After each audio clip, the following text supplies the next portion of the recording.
Hi there, it's Kaya from kajcyika.crafts, and today this video is a bit different than usual because I am actually joining the Hedgehog Hollow and the Inktoberfest. If you don't know what this is, check out the Hedgehog Hollow blog for a lot of inspiration and techniques using all the different inks you can think of.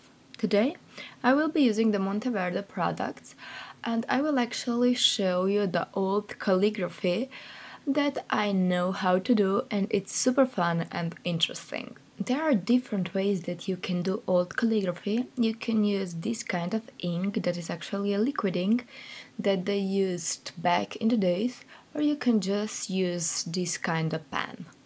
You can see that this pen has a wide edge at the end, so it's not a pointy.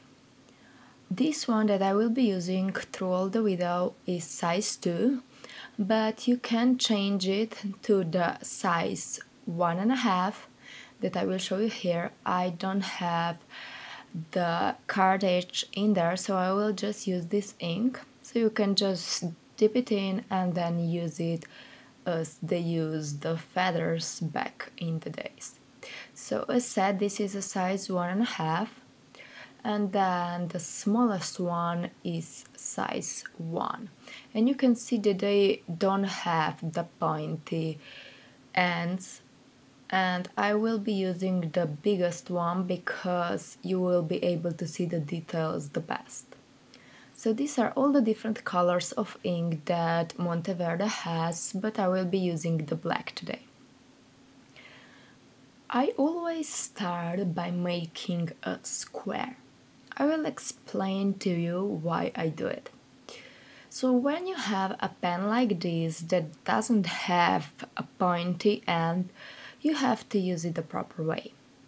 So I will draw in this square, and then I will connect the bottom left edge with the top right edge. And I will be holding my pen at this edge through the whole writing.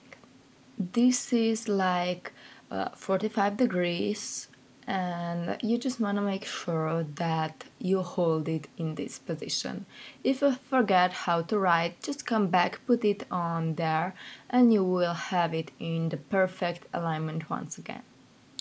Then I also like to make a grid for myself, so I will make a small space at the top and at the bottom, and in the middle I will have my working area. You will understand why we need this once I start writing. Right now I will just show you the two basic shapes that are used in almost all of the letters of the alphabet, and then you will see that we are actually just building the different letters with them. So this is the shape that is actually an O, and then this is the shape that is actually an I. So as said, you need to know the size and then the angle that you will be holding your pen at, and then the basic shapes. And then here I will just show you the letters. So as you can see, I will start with the basic shape and then just use the pen and add something extra so we will get the letters. There is no specific rule for the letters themselves, but I like to go with the flow and just make them with using a set the basic shapes. So here you can see that the C has this little line, and you have to actually make it quite quickly if you want that line, because as you can see, sometimes the pen is not working in our favor because of the flow of the ink, so you have to work quite quickly. I won't really be explaining every letter because you can check it online, but I will just show you how easy it is. And you can also see here that if I want a letter that is bigger, I will just go over the lines. For example, for the B, I went to the top part of the smaller space, and then for example for the letter H I went even higher, and this is the spacing that I feel comfortable with.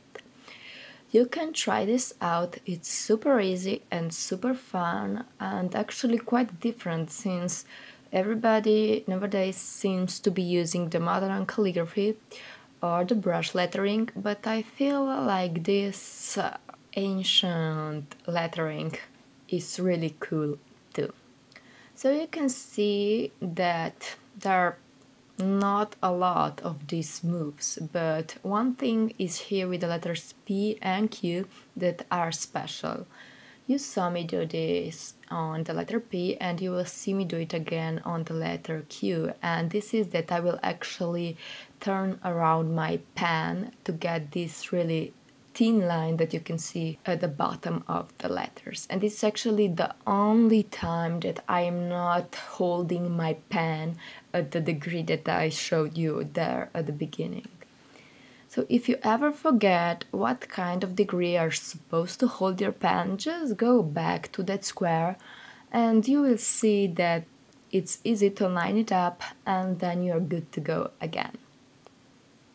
And you can see that the way that I'm holding the pen actually determines the way that these letters are presented. So if I go to the right, you can see that I get this thin line, and actually it's not that I go to the right, but that I go in the same direction that my pen is directed. So this was the alphabet. And it's really super fun, and I really recommend you try making this and just go with the flow and try until you're happy with the result.